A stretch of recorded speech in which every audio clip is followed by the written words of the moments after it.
يا أيها المجاهدون في أرض المباركة، فإن جباه مجاهدي أفغانستان تعطش سجودا بين يدي الله على أرض المسجد الأقصى التي بارك الله حولها.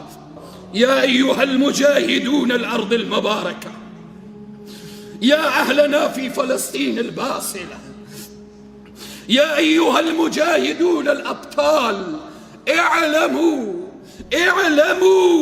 وأن المجاهد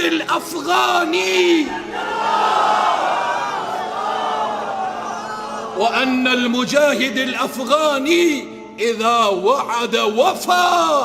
الله أكبر، الله أكبر، الله أكبر.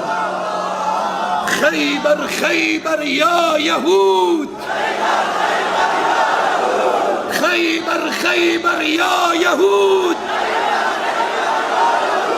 جيش محمد سوف يعود،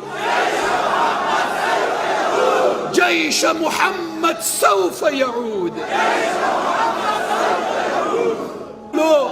أقول للشعب الفلسطيني، هذه الشعب الأفغاني وهؤلاء الشباب الأفغاني كلهم يجهزون لدفاع ولحرية المسجد الأقصى.